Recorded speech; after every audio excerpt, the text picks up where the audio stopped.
اعوذ باللہ من الشیطان الرجیم بسم اللہ الرحمن الرحیم اللہ لا الہ الا ہو، اللہ کے سوا کوئی معبود نہیں۔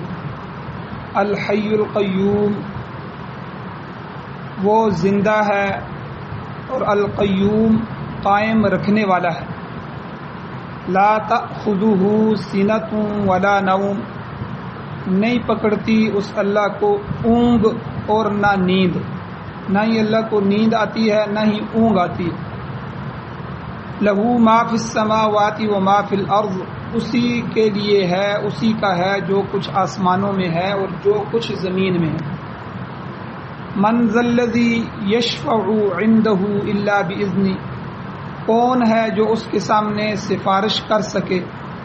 ہاں الا باذنہ، بغیر اس کی اجازت کے، اگر وہ اجازت دے گا تو تب سفارش ہوگی، جبراً سفارش نہیں ہوگی۔ یعلم ما بین ایدیہم وما خلفہم، وہ اللہ جانتا ہے جو کچھ ان لوگوں کے سامنے ہے اور جو کچھ ان کے پیچھے ہے۔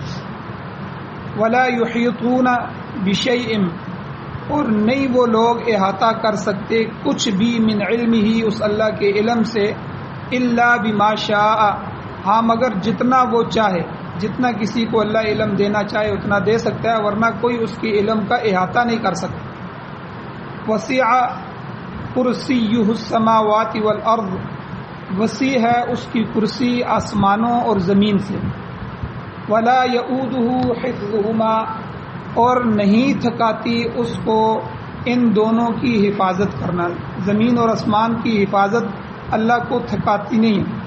وہو العلی العظیم، اور وہ اللہ بلند تر ہے اور عظمت والا ہے۔ سورہ بقرہ کی آیت نمبر 255، آیت الکرسی۔ سب سے پہلے اس آیت کا پچھلی آیات کے ساتھ ربط کیا ہے؟ اس کو ربط آیات کہتے ہیں۔ قرآن مجید میں ہر آنے والی آیت پچھلی آیتوں کے ساتھ ربط رکھتی ہے، ایک تعلق رکھتی ہے، اور اسی طرح ہر سورت کا پچھلی سورت کے ساتھ ایک تعلق ہوتا ہے، ربط ہوتا ہے۔ اس کو ربط سورت کہتے ہیں، اس کو ربط آیات کہتے ہیں۔ تو اس آیت کا پچھلی آیات کے ساتھ ربط کیا ہے؟ اس سے پہلے دو رکوع میں اللہ جل شانہ نے نظام خلافت کا ذکر فرمایا۔ یاد رکھیں، سب سے بڑا نظام خلافت کا نظام۔ اگر ہم جتنی مرضی نمازیں پڑھیں، جتنی مرضی تبلیغ کریں، جتنے مرضی مدارس بنا لیں، جو کچھ کر لیں، لیکن اگر ہمارا نظام نہیں ہے تو ہم سب گناہ گار ہیں۔ سب سے پہلے اپنا ایک نظام، رسول اللہ صلی اللہ علیہ وسلم نے مکہ کی جو محنت کی تھی وہ اسی لیے کی تھی کہ ایک ایسی جگہ ہمیں مل جائے جہاں جا کے ہم اپنا ایک نظام بنائیں اور اس نظام کو نافذ کریں۔ اور پاکستان دنیا میں اس لیے وجود میں آیا تھا، یہ وہ واحد ملک ہے تمام ملکوں میں کہ جس کا مقصد یہ تھا کہ ہم ہندوؤں کے ساتھ رہ کے اپنے الگ سے نظام کو قائم نہیں رکھ سکتے، ہندوؤں سے علیحدہ ہمیں اپنا ایک ملک چاہیے۔ پہلے انگریزوں سے آزادی کی، انگریز یہاں سے چلا جائے، ہندوستان چھوڑ جائے، انگریز چھوڑنے لگا تو اب تقسیم ہوئی کہ اب ہندو اور مسلمان الگ الگ ہوں، ان کے اپنے اپنے علاقے الگ ہوں، تاکہ ہم اپنی خلافت نافذ کر سکیں۔ پاکستان کا مطلب کیا؟ لا الہ الا اللہ۔ اس کا مطلب یہی تھا ہمیں لا الہ الا اللہ والا قانون چاہیے، نظام چاہیے۔ تو لیکن جب پاکستان بنا دیا گیا تو پھر ہم سے دھوکہ ہو۔ یہ جتنے بھی لبرل لوگ تھے آگے آئے، انہوں نے جو ہے جمہوریت، اسی کو جو انگریز کا نظام تھا اسی کو نافذ کیا۔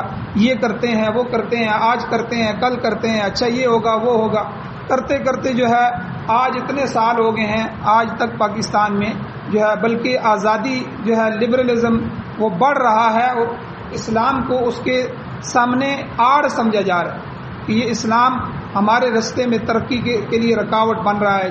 سود کو یہ مولوی حرام کہتے ہیں، حالانکہ سود کے بغیر گزارا نہیں ہے۔ علماء سے آگے گزارش کر رہے ہیں جی آپ کسی طرح سود کو جائز قرار دیں، فلاں کر دیں، فلاں کر دیں۔ تو یعنی یہ ہمارے ملک کی حالت، اسی طرح تمام اسلامی ممالک کی حالت ہے۔ کسی ایک ملک میں بھی ہمارا اسلامی نظام باقی نہیں ہے، ہمارا اسلامی نظام موجود ہے۔ تو بہرحال اللہ نے پچھلے دو رکوع میں نظام خلافت کا پورا تذکرہ فرمایا۔ پھر بنی اسرائیل کا واقعہ بیان کر کے جہاد کے مسئلے کو اللہ نے سمجھایا پھر نظام اسلام کی اللہ نے نشاندہی فرمائی کہ اسلام کا نظام ہوگا کیا ہوگا قرآن و سنت کے مطابق، اور پھر اس کا جو امیر ہے وہ امیر کیسا ہونا چاہیے، اس کی صفات، پھر جو سپاہی اور مجاہد ہے اس کی صفات بھی اللہ نے پیچھے بیان فرمائی، پھر لشکر کیسا ہونا چاہیے اس کی صفات بھی اللہ نے پیچھے بیان فرمائی۔ اسی طرح جہاد کے ہی سلسلے میں اللہ نے جان اور مال کی قربانی کا خصوصی ذکر فرمایا کہ اللہ کے راستے میں اللہ کے دین کے غلبے کے لیے اپنی جان اور اپنے مال کو پیش فرماؤ۔ پھر اس کے بعد اللہ نے اس اعتراض کا جواب دیا کہ جو کافروں نے اعتراض کیا تھا کہ جہاد کرنا یہ نبیوں کا کام نہیں ہے، اللہ نے اس کا جواب بھی دیا۔ پھر آگے فلسفہ جہاد اللہ نے آخر میں بیان فرمایا کہ اگر اللہ جہاد کا حکم نہ دیتے تو فسادی لوگ زمین میں فساد برپا کر دیتے، ساری زمین فساد سے بھر دیتے۔ آپ دیکھیں آج بھی اگر طالبان کو فتح نہ ہوتی تو دنیا میں ہر جگہ فساد ہی فساد ہے، جہاں جو ہے شراب، زنا اور یہ ان کے قانونوں میں شامل ہو چکا ہے، آزادی کے نام پر کیا کیا کچھ ہو رہا ہے، قانون بن گئے ہیں تو پوری دنیا میں۔ تو اللہ کہتے ہیں اگر ہم جہاد کو نہ لاتے تو یہ لوگ فسادی لوگ پوری دنیا کو فساد سے بھر دیتے۔ لہذا سوسائٹی کے اندر، معاشرے کے اندر درندہ صفت لوگوں سے محفوظ کرنے کے لیے اللہ نے جہاد کو ضروری بنایا۔ یہ جہاد ایک آپریشن ہے جس کے ذریعے جسم کا جس طرح گندگی والا جو پھوڑا ہوتا ہے علاج کرنے کے لیے کاٹ چاٹ کی جاتی ہے، اس کو نکالا جاتا ہے، تو معاشرے کے بھی علاج کے لیے اس کے درندہ صفت لوگوں کو ختم کرنے کے لیے جہاد کو اللہ نے فرض فرمایا۔ یہ فلسفہ پچھلی آیات میں اللہ نے بیان فرمایا۔ اب اس آیت میں اللہ تعالیٰ نے ایمان اور توحید کا مسئلہ بیان فرمایا۔ آیت الکرسی کے اندر اللہ نے ایمان کا اور توحید کا، اب اس ایمان اور توحید کا پچھلی آیتوں سے ربط کیا ہے؟ اس کا ربط مختلف طریقوں سے ہے۔ بہرحال جہاد کے سلسلے میں ایک بات یاد رکھیں، جان اور مال کھپانے کا ذکر ہوا پیچھے، مگر ان دونوں چیزوں کی قربانی، آپ کی جان بھی تب قبول ہوگی اللہ کے ہاں، مال بھی تب قبول ہوگا کہ جب آپ کا ایمان صحیح ہو اور انسان کا عقیدہ توحید صحیح ہو۔ یہ ربط ہے۔ جو کچھ پیچھے اللہ نے کہا، جو کچھ اعمال کا حکم دیا، حج کا حکم دیا، جہاد کا حکم دیا، دوسرے احکام کا حکم دیا، تو اپنا مال جو ہے قربان کرنے کا حکم دیا، جان قربان کرنے کا حکم دیا، یہ سارے احکام اللہ کے ہاں اسی وقت قبول ہوں گے جب یہ دونوں چیزیں صحیح ہو، ایمان بھی صحیح ہو اور ایمان کے بعد عقیدہ بھی خالص ہو، عقیدہ توحید کے اندر بھی گڑبڑ نہ ہو۔ اعمال کا دار و مدار یاد رکھیں عقیدے پر ہے، اگر عقیدہ درست نہیں ہوگا تو کوئی عمل بھی قابل قبول نہیں ہے۔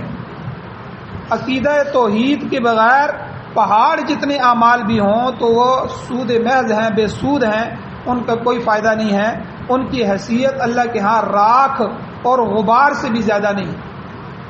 لہذا مسئلہ توحید کو مسئلہ جہاد کے ساتھ یہ ربط ہے، اس لیے علماء نے فرمایا اگر عقیدہ درست نہیں ہے اور جا کر جو ہے اولیاء اللہ سے مانگ رہا ہے، ان کو جو ہے ایک مخصوص حیثیت اللہ کے سامنے دے رہا ہے، ٹھیک ہے، جو ان کی نہیں بنتی، یا ان سے حاجتیں مانگ رہا ہے، مشکل کشا سمجھ رہا ہے، ٹھیک ہے، یا علی مدد، یا فلاں مدد، جگہ یا شیخ عبد القادر جیلانی مدد، یا فلاں بزرگوں سے مدد مانگنا، حالانکہ ان کی کتابیں لکھی ہوئی ہیں، حضرت علی رضی اللہ تعالیٰ کے احکامات موجود ہیں کہ میں خود اللہ سے مانگنے والا ہوں، میرا مشکل کشا، میرا داتا اللہ ہے۔ اور اسی طرح شیخ عبد القادر جیلانی رحمۃ اللہ علیہ، ان کی تو توحید پر ایسی کتابیں لکھی ہوئی ہیں کہ بندہ حیران رہ جاتا ہے۔ تو خود یہ ہستیاں جو اللہ کی ذات کی طرف بلاتی رہی، لوگوں نے انہی کو شرک کا منبع اور گڑھ بنا دیا، انہی کے ساتھ جو ہے شرک شروع کر دیا۔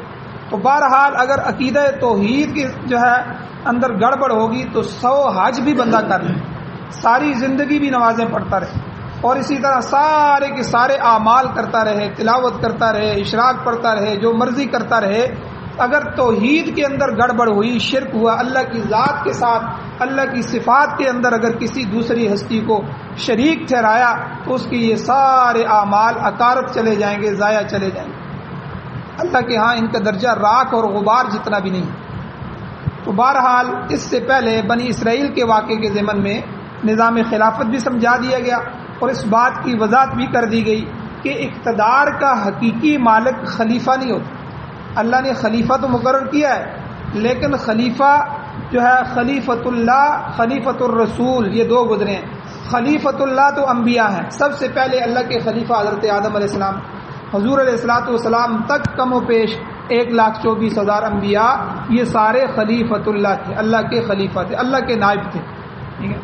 اور براہ راست اللہ ان سے مخاطب ہوتا تھا وحی کے ذریعے، فرشتوں کے ذریعے، الہام کے ذریعے، خواب کے ذریعے. تو یہ وہی سمجھی جاتی تھی ساری چیزیں. تو یہ پھر اللہ کا حکم آگے مخلوق تک پہنچاتے تھے، یہ اللہ کے نائب تھے. اور کسی نبی کا آگے خلیفہ نہیں ہوا، کیونکہ اللہ نے سارے انبیاء کے بعد دوسرا نبی، پھر تیسرے نبی، نئی نئی شریعتیں آتی رہیں. آخری نبی حضور نبی کریم صلی اللہ علیہ وسلم کو جب بھیجا گیا تو ان کو آخری نبی بنا کر بھیجا گیا. ان کی شریعت کو بھی آخری شریعت بنا، آخری کتاب، آخری امت بنا کے بھیجا گیا. تو اس لیے اب اس کے بعد کسی نبی نے نہیں آنا، اس امت کے بعد کسی امت نے نہیں آنا، اس شریعت کے بعد کسی نئی شریعت نے نہیں آنا، اس کتاب قرآن مجید کے بعد کسی اور کتاب نے نہیں آنا. اس لیے حضور علیہ السلام کو یہ خصوصیت حاصل ہے جہاں اور خصوصیات ہیں کہ آگے خلیفۃ الرسول جاری ہوئے، اللہ کے نبی کے خلیفہ. تو اب خلیفہ کیا ہوتا ہے؟ خلیفہ صرف نظام خلافت کو چلانے والا ہوتا ہے، اللہ کا بندہ ہوتا ہے، اقتدار کا مالک نہیں ہوتا. اقتدار کا مالک اللہ کی ذات ہوتی ہے. تو اسی صورت کے آخری حصے میں یہی بات سمجھائی گئی ہے کہ خلیفہ اقتدار کا مالک نہیں ہوتا، بلکہ وہ تو امین ہوتا ہے، امانت دار ہوتا ہے، دین اور شریعت کو جاری کرتا ہے. اور اس کے ساتھ ایک جماعت ہوتی ہے جو نفاذ شریعت میں اس کی مدد کرتی ہے. اب اس جماعت کو آپ مجلس شورا کہہ لیں، ٹھیک ہے، یا کچھ بھی کہہ لیں، تو اللہ قرآن میں فرماتے ہیں وَأَمْرُهُمْ شُورَىٰ بَيْنَهُمْ، ان کے معاملات آپس میں مشورے سے طے ہوتے ہیں. تو گویا نظام خلافت کا صحیح طور پر قائم کرنا بھی عقیدہ توحید پر موقوف ہے. لہذا اس لحاظ سے بھی اس آیت زیر درس کا سابقہ آیات کے ساتھ ایک ربط. اب سب سے پہلے آیت الکرسی کے آگے احکام بیان کرنا کہ اس میں حکم کیا ہے، اس میں توحید کے دلائل کیا ہیں. سب سے پہلے آیت الکرسی کی فضیلت کو سمجھ لیں. یہ کتنی بڑی آیت ہے، اس کی فضیلت کیا ہے. یہ آیت ایک لمبی آیت ہے اور آیت الکرسی کہلاتی ہے. آیت الکرسی اس کو کیوں کہتے ہیں؟ اس میں کرسی کا ذکر ہے. اللہ تعالیٰ کی جو کرسی ہے، وسع کرسیہ السماوات والارض، اس اللہ کی کرسی آسمانوں اور زمین سے بڑی ہے. 7 آسمان اور 7 زمینیں ملائیں، اس سے بھی بڑی اللہ کی کرسی ہے. اس کرسی کی وجہ سے اس کو آیت الکرسی کہتے ہیں، کیونکہ اس کا تذکرہ اس آیت میں آئے. حدیث شریف میں اس آیت الکرسی کی بڑی فضیلت آئی ہے. پہلی فضیلت یہ ہے کہ حضرت ابی ابن کعب رضی اللہ تعالیٰ عنہ کی روایت موجود ہے کہ حضور علیہ الصلوۃ والسلام نے ان سے پوچھا کہ اے ابی، قرآن پاک میں سب سے بڑی آیت کون سی ہے؟ تو حضرت ابی ابن کعب رضی اللہ تعالیٰ عنہ نے نہایت ادب سے عرض کیا اللہ و رسولہ عالم، یعنی اللہ تعالیٰ جانتا ہے اور اللہ کے علم سے رسول ہی جانتا ہے. تو پھر حضور علیہ السلام نے دوبارہ سوال کیا، اچھا یہ بتاؤ کہ قرآن پاک میں بہتر آیت کون سی ہے، سب سے بہتر؟ انہوں نے پھر یہی عرض کیا اللہ اور اس کے رسول بہتر جانتے ہیں. پھر تیسری دفعہ نبی کریم صلی اللہ علیہ وسلم نے پھر سوال کیا اور حضرت ابی رضی اللہ تعالیٰ عنہ کے سینے پہ ہاتھ مارا. دیکھیں یہ تصوف صوفیاء کرام کی جو چیزیں ہوتی ہیں نا، جسے ہم کہتے ہیں توجہات، یہ حضور نے سینے پر کیوں ہاتھ مارا؟ ویسے بھی تو بتا سکتے تھے. تو صحیح حدیث میں آتا ہے کہ حضور علیہ السلام نے ان کے سینے پہ ہاتھ مارا اور ہاتھ مار کے تیسری دفعہ یہی سوال کیا کہ بتائیے کہ قرآن مجید کی سب سے عظمت والی آیت کون سی ہے، بہتر آیت کون سی ہے؟ اب انہوں نے فوراً جواب دیا. اللہ نے وہ ہاتھ مارتے ہی ان کے سینے میں یہ توجہ تھی جو حضور نے فرمائی، اور ایک عمل تھا کہ جس کی وجہ سے ان کا سینہ اللہ نے کھول دیا. تو حضرت ابی فرماتے ہیں میں نے کہا اعظم آیت فی القرآن اللہ لا الہ الا هو الحی القیوم، یعنی قرآن پاک کی سب سے بڑی آیت یہ آیت الکرسی والی آیت. تو تاہم اس آیت کا یہ اعزاز جو ہے یہ الفاظ یا کلمات کے اعتبار سے نہیں ہے، ورنہ الفاظ گنے جائیں یا کلمات گنے جائیں تو ایک آگے آیت آ رہی ہے یا ایھا الذین آمنوا اذا تداینتم، 2 3 4 رکوع آگے آ رہی ہے. وہ آیت الفاظ اور کلمات کے اعتبار سے سب سے بڑی ہے، لمبی آیت سب سے قرآن مجید کی وہی آیت جو تقریباً میرے خیال میں جو ہے 14-15 لائنوں کی ایک آیت ہے. اتنی لمبی آیت موجود ہے. تو یہ کلمات کے اعتبار سے جو ہے الفاظ کے اعتبار سے یہ اس سے چھوٹی ہے، لیکن یہاں جو اس کو بڑا کہا گیا ہے فضیلت کے اعتبار سے کہا گیا. اس کو آیت کو وہ فضیلت نہیں ہے جو آیت الکرسی. تو اس لیے قرآن مجید کی سب سے بڑی آیات کو جو فضیلت ہے وہ ان میں سے آیت الکرسی بڑی آیت ہے جس کو سب سے زیادہ فضیلت. اور دوسری فضیلت کیا آیت الکرسی کی، ایک اور حدیث میں آتا ہے کہ جو شخص حضور نے فرمایا فرض نماز کے بعد اخلاص کے ساتھ آیت الکرسی پڑھے گا تو حضور نے فرمایا وہ اگلی نماز تک اللہ تعالیٰ کی حفاظت میں رہے گا. اب دیکھیں کتنی بڑی گارنٹی ہے. کوئی آدمی کوئی گارنٹی دے سکتا ہے کہ میں زور پڑی ہے تو عصر تک کوئی حادثہ نہ ہو، کوئی بیماری نہ آ جائے، کوئی اور مسئلہ میرے ساتھ نہ بن جائے، کوئی پریشانی نہ ہو جائے. لیکن حضور گویا کہ اس آیت کے پڑھنے سے، آیت الکرسی کے پڑھنے سے ہر فرض نماز کے بعد کیا فضیلت بتا رہے ہیں کہ حضور نے فرمایا جو ہر فرض نماز کے بعد اخلاص کے ساتھ، توجہ کے ساتھ معنی کو غور کرتے ہوئے اللہ جل شانہ کے لیے اخلاص کے ساتھ اس آیت الکرسی کو پڑھے گا تو وہ اگلی نماز تک اللہ کی حفاظت میں رہے گا. کتنی بڑی فضیلت. اسی طرح تیسری فضیلت آیت الکرسی کے حضور نبی کریم صلی اللہ علیہ وسلم نے ارشاد فرمایا، حدیث موجود ہے، آقا علیہ السلام نے فرمایا جو کوئی فرض نماز کے بعد اخلاص کے ساتھ آیت الکرسی پڑھے گا تو موت کے سوا، موت کے علاوہ اس کے لیے جنت میں داخل ہونے میں کوئی چیز بھی رکاوٹ نہیں ہوگی، کوئی معنی نہیں ہوگا. یعنی کیا مطلب؟ جنت میں داخلے کے لیے صرف موت ہی درمیان میں رکاوٹ ہے. جو ہی اس کی موت آئے گی اپنے وقت پہ وہ شخص جنت میں داخل ہو جائے گا، سیدھا جنت میں چلا جائے گا. گویا یہ آیت کریمہ تلاوت کرنے والا جنت کا مستحق ہو گیا. کتنی بڑی فضیلت ہے. ہر نماز کے بعد اگر بندہ آیت الکرسی پڑھتا ہے تو کتنی بڑی فضیلت یہاں اس حدیث میں حضور نے بیان فرمائی کہ یعنی موت ہی رکاوٹ ہے، جو ہی مرا سیدھا جنت میں چلا گیا. چوتھی فضیلت اس آیت کی کیا ہے آیت الکرسی کی؟ ایک اور حدیث ہے، اس میں حضور علیہ السلام نے فرمایا یہ آیت الکرسی اور سورہ مؤمن جس کو سورہ غافر بھی کہتے ہیں اس کی 24ویں سپارے کے اندر آتی ہے یہ سورت، اس کی ابتدائی چند آیات، ان دونوں کی فضیلت حضور نے فرمایا کہ یہ چھوٹی چھوٹی آیتیں ہیں مگر فضیلت کے لحاظ سے ان کو کمال درجہ حاصل ہے. وہ آیتیں کیا ہیں کہ حامیم تنزیل الکتاب من اللہ العزیز العلیم غافر الذنب وقابل التوب شدید العقاب ذی الطول لا الہ الا ہو الیہ المصیر. یہ وہ آیت ہے سورہ غافر کی شروع والی آیتیں دو. تو حضور علیہ السلام نے فرمایا جو شخص آیت الکرسی اور یہ آیتیں سورہ مومن یا سورہ غافر کی یہ تین آیتیں رات کے وقت تلاوت کرے، وہ تو فرض نماز کے بعد تھا پہلی دو حدیثیں، تو یہ چوتھی فضیلت جو ہے رات کے وقت تلاوت کرنے کی. حضور نے فرمایا یہ جو رات کے وقت تلاوت کرے گا تو اللہ تعالیٰ کی جانب سے صبح تک اس کی حفاظت ہوتی رہے گی. اور جو کوئی آدمی صبح کے وقت ان آیات کو تلاوت کرے گا تو رات تک اللہ کے امان میں آ جائے گا، اللہ اس کی حفاظت فرماتے رہے. تو دیکھیں ان آیات کی کتنی بڑی فضیلت. پانچویں فضیلت آیت الکرسی کی ایک اور حدیث میں آتا ہے کہ حضور نبی کریم صلی اللہ علیہ وسلم نے فرمایا کہ سورہ بقرہ میں ایک آیت ایسی ہے کہ جو فضیلت کے لحاظ سے سب سے بڑی آیت ہے. حضور نے فرمایا جو جس گھر میں پڑھی جاتی ہے اس میں شیطان نہیں ٹھہر سکتا. یہ آیت اگر پڑھی جائے اس گھر میں شیطان نہیں ٹھہر سکتا بلکہ وہاں سے بھاگ جاتا ہے. یہ اس آیت کا اتنا عظیم اثر ہے. اس لیے علماء کہتے ہیں رات کو سوتے وقت خاص کر کے آیت الکرسی پڑھ کے چاروں کونوں میں گھر میں چاروں کونوں میں پھونک کے بیغم آدمی سو جائے اور اپنی حفاظت کر لے، تالے شلے لگا لے. جو اسباب اللہ کے نبی نے اختیار کرنے کا حکم دیا ہے ان اسباب کو اختیار کیا جائے. اس کے بعد اللہ کے بھروسے پر یہ آیت الکرسی پڑھ کے چاروں کونوں میں پھونک دے، اپنی اولاد پر پھونک دے، اپنے جسم میں پھونکے، اپنے گھر میں پھونک دے اور یہ آیت الکرسی پڑھے، ان آیتوں کا اہتمام کرے. تو حضور نے کیا فرمایا اس حدیث میں پانچویں فضیلت کہ جس گھر میں یہ آیت پڑھی جاتی ہے آیت الکرسی اس میں شیطان ٹھہر ہی نہیں سکتا. اسی طرح چھٹی فضیلت جو ہے وہ مشہور حدیث ہے، ہم فضائل اعمال میں بھی سنتے رہتے ہیں کہ صدقہ فطر کا اناج تھا، غلہ تھا صدقہ فطر کا.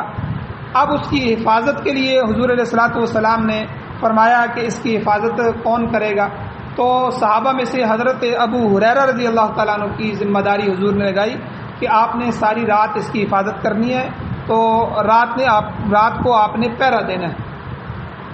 اب رات ہوئی تو آپ پہرے پہ تھے حضرت ابو ہریرہ رضی اللہ عنہ. شیطان آیا انسانی شکل میں تو وہ چوری کرنے لگا, اناج کو لینے لگا, لیکن صحابی رسول حضرت ابو ہریرہ رضی اللہ تعالیٰ عنہ نے اسے پکڑ لی.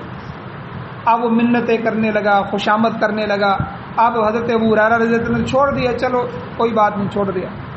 تو پھر دوسری رات آئی تو یہی واقعہ پیش آیا.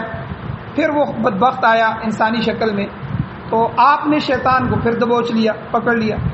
اس نے پھر وعدہ کیا کہ اس دفعہ آپ مجھے چھوڑ دیں, میں پھر نہیں آؤں گا, اب نہیں آؤں گا. آپ نے پھر اس کو چھوڑ دیا کہ چلو چوری نہیں کی, اس کا جو عمل ہے اس کو پوشیدہ ہی رکھتے ہیں, ٹھیک ہے کوئی بات نہیں. اب کم وقت تیسری رات پھر آ گیا, تیسری رات ہوئی تو پھر آ گیا. اب ابو ہریرہ رضی اللہ تعالیٰ نے اس کو پکڑ لیا اور باندھ دیا. اب انہوں نے کہا کہ تو نے مجھ سے وعدہ کیا تھا, اب میں تجھے ہرگز نہیں چھوڑوں گا, بلکہ میں تجھے حضور کے پاس لے جاؤں گا, حضور خود تیرا فیصلہ فرمائیں. اب شیطان نے منت سماجت کی کہ خدا کے لیے مجھے چھوڑ دو. تو انہوں نے کہا کہ میں تو نہیں چھوڑوں گا, آج نہیں چھوڑوں گا.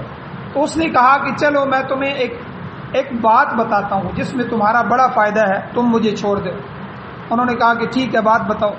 کہنے لگا کہ اگر تم آیت الکرسی پڑھ لیا کرو تو شیطان تمہارے قریب نہیں آ سکے گا. دیکھو شیطان ان کو کہہ رہا ہے کہ تمہارے قریب. ابو ہریرہ رضی اللہ عنہ کو پتہ نہیں تھا کہ یہ کون ہے, وہ تو سمجھ رہے تھے چور ہے جو 3 راتوں سے آ رہا ہے.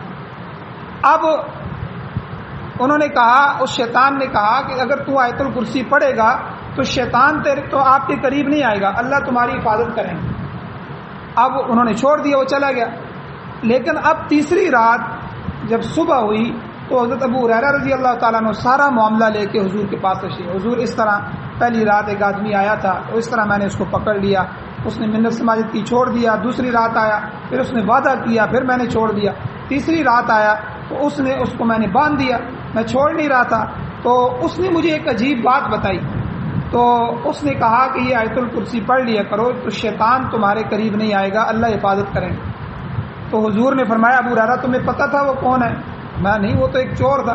حضور نے فرمایا وہ شیطان تھا جو انسانی شکل میں آیا تھا, ہے وہ جھوٹا مکار ہے, لیکن بات اس نے ٹھیک کہی ہے. یہ حضور کے فرمان ہے, حضور کے الفاظ ہیں کہ ہے وہ جھوٹا ہے لیکن بات اس نے ٹھیک کہی ہے کہ اگر کوئی شخص ایمان کے ساتھ اس آیت کی تلاوت کرے گا تو اللہ تعالیٰ اس کا محافظ بن جائے گا, اللہ اس کا نگہبان بن جائے گا.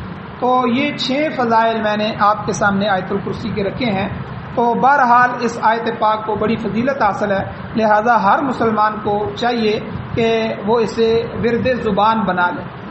تو ہر نماز کے بعد خصوصاً اس کی تلاوت کی جائے, صبح شام اسے پڑھا جائے تو اللہ تعالیٰ ہر مصیبت سے معمون فرمائے گا, آخرت میں جنت میں داخلے کی ضمانت ہوگی. تاہم تمام مفسرین نے اور محدثین نے فرمایا ہے کہ ہر دعا اور ذکر کی قبولیت کے لیے بعض شرائط ہیں. یاد رکھیں آیت الکرسی کی یہ جو فضیلت ہے, یا قرآن پڑھنے کی جو فضیلت ہے, یا ذکر کی جو فضیلت ہے, یا دعا کی جو فضیلت ہے, یہ ہر بندے کو حاصل نہیں ہوتی. اس کے لیے کچھ شرائط ہیں.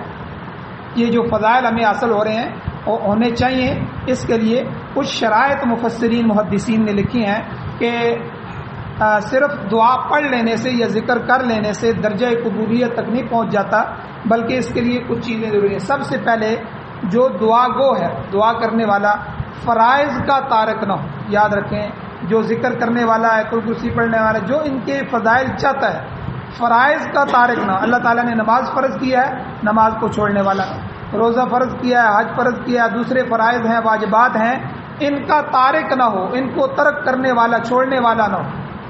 تو اس لیے اگر چھوڑے گا تو پھر جو ہے اللہ کی مدد نہیں آئے. ایک طرف آدمی بے نمازی ہے اور بے نمازی کے گھر میں نوستیں اترتی ہیں. حضور نے فرمایا ایک بے نمازی کی وجہ سے 7 گھروں تک نوستیں جاتی ہیں. اور کتنے بے نمازی ہیں, ادھر سے وہ قرآن مجید کی تلاوت کروا رہا ہے کہ میرے گھر میں برکت ہو. برکت کیسے ہوگی, تو بے نمازی ہے, تیرا سارا گھر بے نمازی ہے. برکت تو ہوتی ہے نماز کے ساتھ, اور ان چیزوں کے فضائل ہوتے ہیں نماز کے ساتھ, وہ تو کر نہیں رہا, اب برکت کیسے آئے گی؟ تو اس لیے فرائض کا تارک نہ ہو. دوسری چیز, دعا کے قبول ہونے کے لیے, ذکر کے قبول ہونے کے لیے, ان چیزوں کے فضائل کو حاصل کرنے کے لیے دوسری چیز کیا ہے, رزق حلال کا ہو. یہ شرط ہے, ضروری ہے. رزق حلال ہو, اس کا کھانا بھی حلال کا ہو, پینا بھی حلال کا ہو, پہننا بھی جو ہے حلال کا ہو, حرام کے شائبے سے بھی پاک.